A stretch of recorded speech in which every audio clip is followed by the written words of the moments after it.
عليكم إذا لهانتين بطور يوم الكستوات كسوغنتين وحاد لنا هاي السماطة هاي وعد وبرنامج عن قاعة هذا دون الصومالي لان يمان تقارن السيدير يوتيوب كمي وحاني بلس عسيد ونح عن سعيد محمد يو نور عبد الرحمن إيمان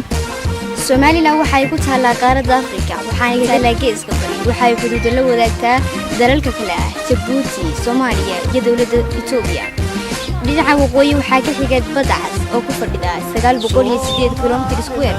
Somaliland waxay ku fadhidaa dhul badkeedu dhan yahay 139 km square Somaliland labdhabarta ugu weyn ee dhaqaaluhu waa xoolaha nool sidoo kale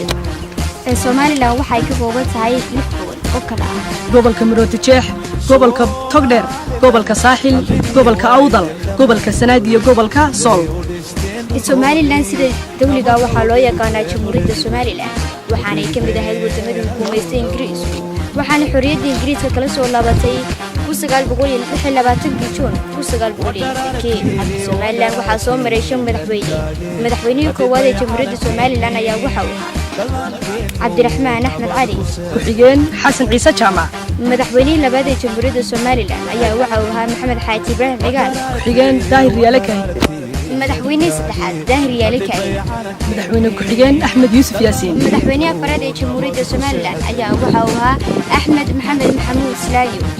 Cabdiraxmaan Ismaaciil Sayli madaxweynaha haatan talada dalka haya Mujaahid Muuse Biixi iyo ku-xigeen Cabdiraxmaan Ismaaciil Sayli haddaba in ka badan 10 sano oo halgankii xoogagii SNB ay hogaaminayeen kadib waxay waxgaradka siyaasiyiinta aqoonyahanka iyo qabaa'ilka iyo bulshada Somaliland ay ku heshiiyeen 18 May inay dib ula soo noqdaan xorriyaddii luntay 26 Juun 1960 الله دور Somaliland الله دور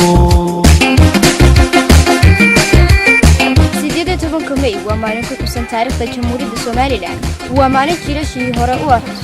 tirada dambana dhiirigeliyay rujo waa maalin Somaliland ka badbaadinay ku dhacdo gudmudug waa maalin mudan in dib loo xasuusto maalmihii madooba halgankii rafaadkii barakicii iyo baabi'ii ku dhacay bulshada Somaliland waa maalin mudan in dib loo xasuusto kumayaankii haliyay ee u duurgalay inay dulliga ka qaadaan shacabkooda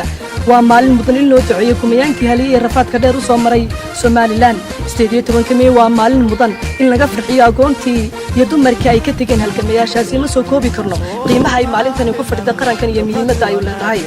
Somaliland hadaba waxa ay leedahay laba taariikhood oo kala duwan taariikhda koowaad ayaa waxa ay dib ugu noqonaysaa 1991 waqtigii laga wareegay xornimadii luntay 1960 taariikhda labaad ayaa waxa ay tahay taariikhdani hadda socota kana soo bilaabmaysa 1991 waqti badan ku lumin mayna inaan ku sheekeyno duruufihii hore iyo marxaladihii kala duwan ee soo martay Somaliland 1991 balse waxaan istul taagi doonaa xaaladihii marxaladihii ay kala duwan ee Somaliland soo martay tan iyo 1991 haddaba waxaa Somaliland lagu guddoonsaday magaalo madaxda gobolka Togdheer ee Burco 18 May 1991 waxaa shirweynahaasi isugu yimid dhammaan beelaha Jamhuuriyadda Somaliland walawaana ku jirin beelihii ka qayb qaatay halgankii loo soo maray dib u xiraynta dalka waxa uu shirweynahaasi noqday kii ugu horeeyay ee isku saamixeen dhammaan beelaha Somaliland ana shir gudoominayay golihii guurtida iyo SNM haddaba ilaahay naxariistii jannaha ka waraabiya Cabdiraxmaan Axmed Cali oo gudoomiyay SNM oo isagu haatan dhintay iyo ku-xigeenkiisa Cabdiraxmaan Xasan Ciise Jaamac isagu ilaa haatan nool iyo gudoomiyay golaha dhexe Ibrahim Meegaag Samatar ayaan wax ka soo qaadan doonaa khudbadii ay maalintaasi ka jeediyeen magaalada Burco ee xarunta gobolka Dheer oo laga dhawaaqay goon isku taaga Somaliland 26 Juun 1960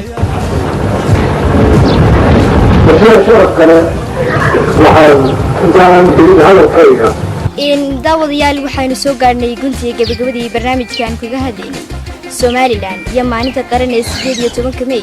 waxaana dila socodsiinaya Xamse Ismaaciil Maxamed iyo Cabdiraxmaan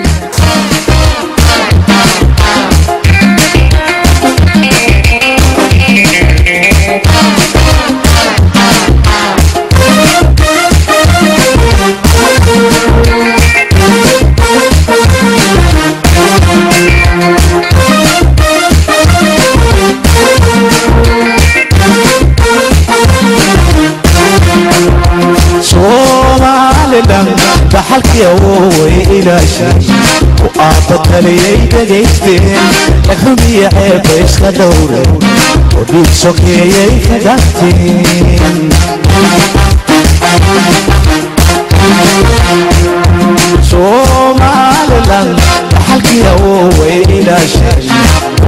بطريقي دقيستين تحمي عيب عيسك دولين بيسوكي قدرتين